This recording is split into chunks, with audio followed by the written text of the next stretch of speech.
Village of the Non-Living.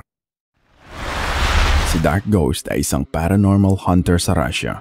Siya ay nagpupunta sa iba't ibang lugar para kumuha ng evidence about paranormal. Sa request ng kanyang viewers ay binalikan niya ang isang village sa Russia para imbestigahan ang isang lumang abandonadong bahay doon. Makikita sa simula ng video na siya ay naglalakad sa nayon. Mapapansin na walang tao dito at tahimik ang paligid.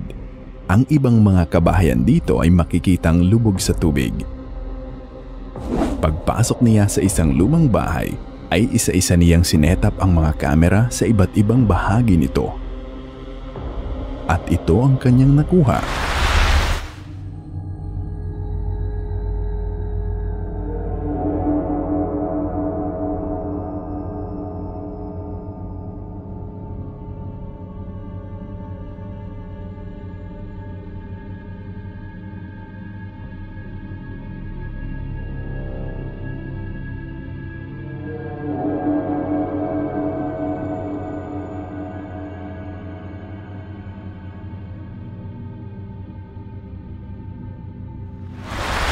Ang anino ay nakikitang nabuo sa kaliwang bahagi ng video at ito ay bumaba sa hagdan at pumasok sa isang kwarto. Ano sa tingin niyo ito? Totoo o isang gawa-gawa lamang? Matapos nito ay nag-set up siya ng isang spirit box sa kwarto. Tinanong niya kung sino ang kasama niya at ito ang naging sagot sa kanya. Кто вы? Кто вы?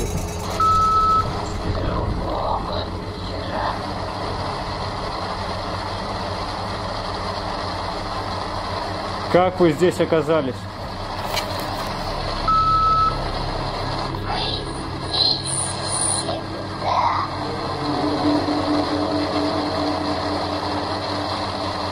Это как? Некоторые знают о нас.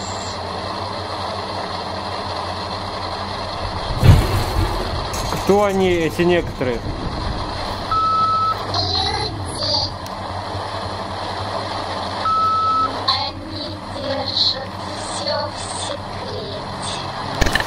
At tinuloy pa niya ang pagtatanong hanggang sa magkaroon siya ng technical problem. Kung ako ang tatanungin, masyadong malinaw ang sagot sa spirit box at bawat tanong ay may sagot kaya medyo skeptic ako sa parte na to. Nagsimula si Dark Ghost na mag-ikot sa bahay para kumuha pa ng karagdagang ebidensya. Naging tahimik at walang masyadong paranormal activities, ngunit nang siya ay tumayo kung saan unang nakitang lumabas ang anino malapit sa hagdan, ito ang nangyari.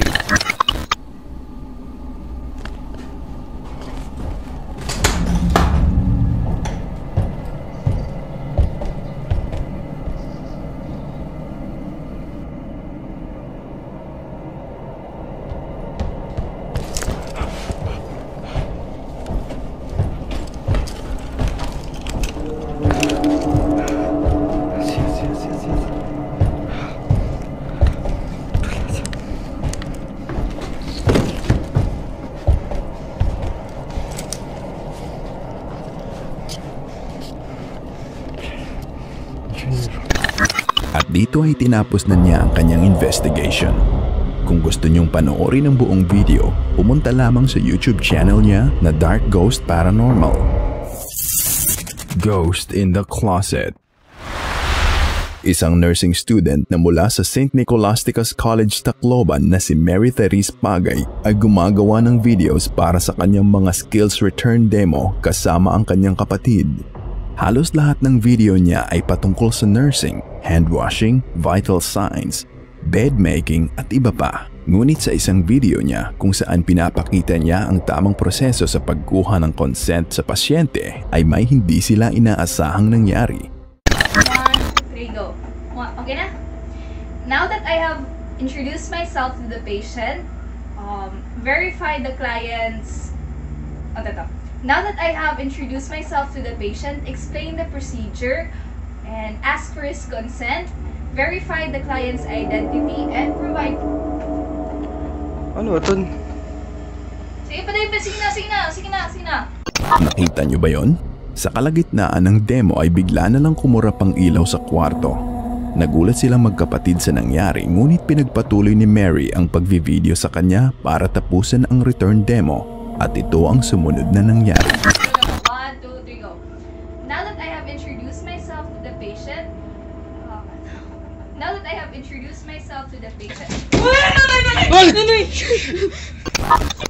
Bigla na lang bumukas ang cabinet na ikinagulat ng magkapatid.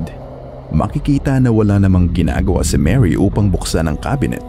Dahil sa nangyari ay gumawa muli ng video si Mary para ipakita na wala namang taong pwedeng magkasya sa loob ng cabinet. So this is where it all began, and this is the cabinet. And I'm actually very afraid to touch it or open it. I'm very sorry for the mess. So as you can see, this cabinet is full of clothes and no person can actually, oh my gosh, fit inside here. And this is where my brother stood. And this is the light switch. Naglagay na ng CCTV si Mary sa loob ng kanyang kwarto para maidokumento kung ano man ang mangyayari sa loob nito. Sa unang kuha ng CCTV ay makikita ang usok at kusa na lang bumubukas ang bentilador ng mag-isa.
Na ang bahalang humusga.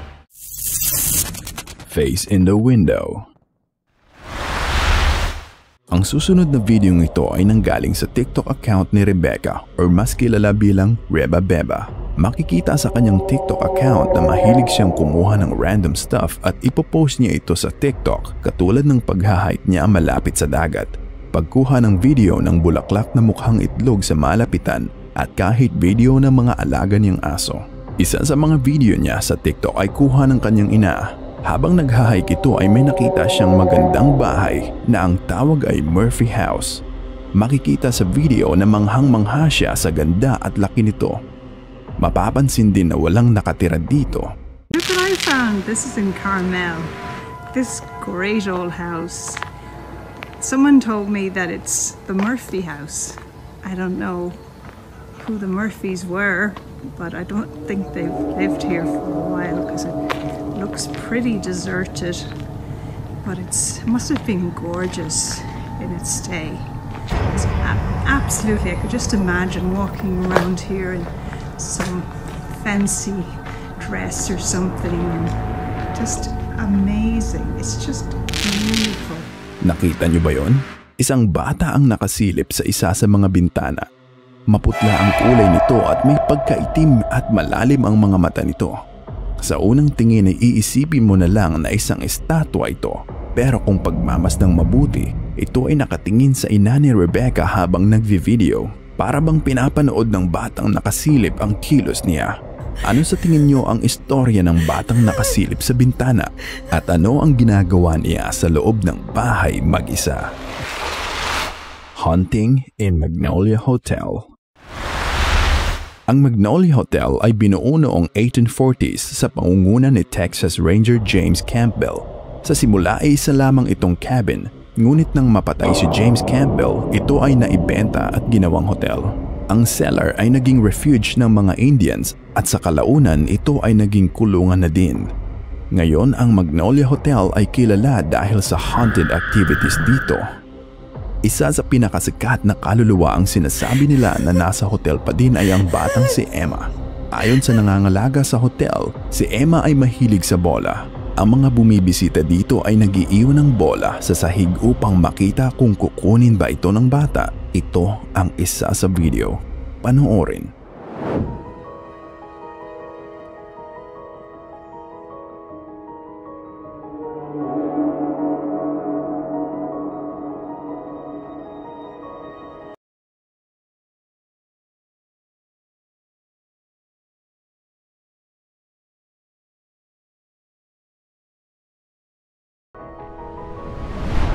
Nagsimula munang umilaw ang motion detector sa sahig.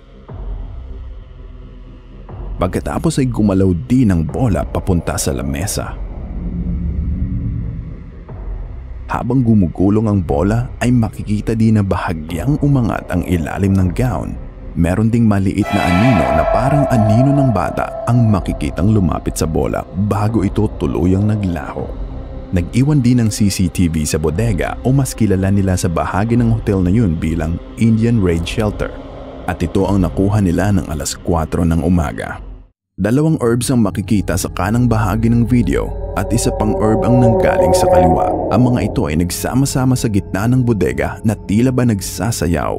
Bumalik ang mga ito kung saan sila unang nakitang lumabas sa video at isa-isang unti-unting nawawala.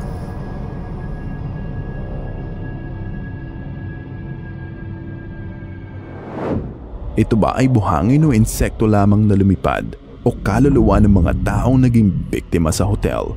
Kung gusto mo pang makita ang mga photos na kuha ng mga bumisita sa Magnolia Hotel na katulad ng mga ito, just check out their Facebook page, Haunted Magnolia Hotel, Seguin, Texas. I'm watching you. 3 grupo ng mga kalalakihan na sila Hiro, Tomo bilang mga lead investigators at si T ang kanilang cameraman ay nagpupunta sa iba't ibang haunted spots sa Japan upang mag-imbestiga. Ang isa sa mga video nila ay may pamagat na The Cursed God in an Abandoned Building. Sa simula pa lang ng video ay nagbigay na sila ng babala. You better not watch the last part of this video repeatedly. Nagsimula ang kanilang investigasyon sa Gifu Prefecture na sinasabing matatagpuan ang God of Toilet. Ang pinuntahan nilang abandonadong building ay may drawing ng mukha nito. Ang toilet kung saan ang drawing ay sikat puntahan ng mga paranormal hunters dahil sa dami ng ghost sightings at sa rooftop naman ay madalas nagpapakita ang multo ng building owner. Ang building ay nagsara at inabandona mahigit 30 taon na ang nakakalipas dahil sa mass food poisoning at dahil sa business crisis ay nagpakamatay ang may-ari ng naturang building. Makikita na sira-sira na ang loob nito. May mga puno ng tumubo sa paligid at bagsak na din ang ibang pundasyon at kisame nito. 2 beses din nagkaroon ng sunog dito kaya makikita din ang mga sunog na bahagi ng building. At dito ay pumasok na sila ng kwarto.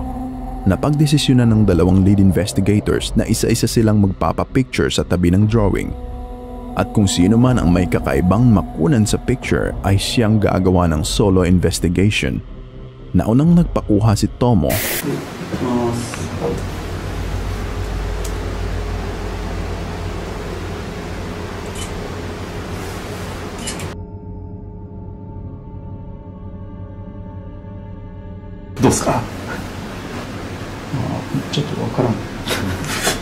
Walang nakuhang kakaiba sa pictures ni Tomo kaya ang sumunod naman ay si Hiro at ito ang kanilang nakuha.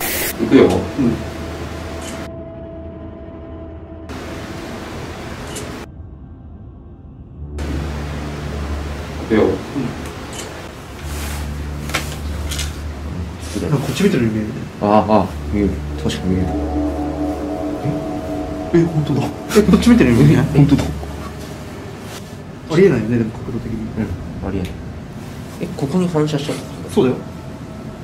いやいや、これこっち見てない？普通に。見てる。いやいや、見てるよ。見てるよね。見てる。だってさ、これだって目がさ、白目じゃん？黒目でしょ？そう、黒目。そう、なんか睨んでるみたいな。これどう反射したらこうならんよ。Mapapansin na nakaharap ang reflection ni Hiro sa camera mismo. Imposible talaga na mangyari dahil ang dingding ay parang salamin sa kaso na to. Hindi dapat nakaharap ang reflection niya sa camera. Sinuri nila ang ibang pictures na nakuha ni Hiro. Ang unang dalawang kuha niya ay normal naman, pero tanging ang pangatlong kuha niya ang kakaiba. Pagkatapos nito ay nagsimula na si Hiro sa solo investigation niya. Naiwan siyang mag-isa sa toilet room. Wala namang nangyaring kakaiba. Sinundo na nila Tomo at si Hiro matapos ang solo investigation niya. Nag-uusap ang tatlo habang naghahanap ng daan palabas sa masukal na palibot ng building. Habang tinatahak nila ang masukal na lugar papunta sa kotse nila ay narinig din ni T ang boses ng isang babaeng tumatawa. At sa gulat niya ay nabitawan niya ang kamerang hawak niya. おそらくここは飛び降りをした人が当時いたみたいで、まあ多分それが原因で、ちょっと噂が。普通に女の人の声聞こえた。そこで？こっちで？全然わからない。マジで？普通に笑い声聞こえた。マジで？聞こえた？全然聞こえた。ここで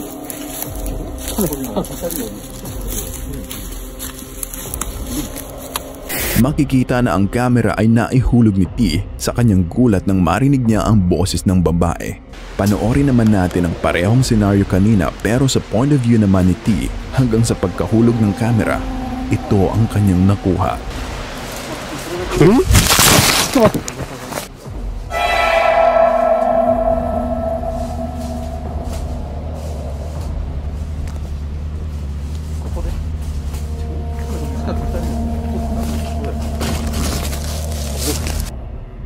Nakita nyo na ba? Baliktarin natin ang kuha para mas makita nyo. Pinapanood nyo ba siya o ikaw ang pinapanood niya? Hanggang dito na lang muna at magkita-kita ulit tayo sa susunod na linggo para sa mas nakakatindig balahibong videos. Dito lang sa Goosebumps Top 5. Kung nagustuhan nyo ang napanood nyo, i-thumbs up na yan at mag-subscribe. Maraming salamat sa panonood.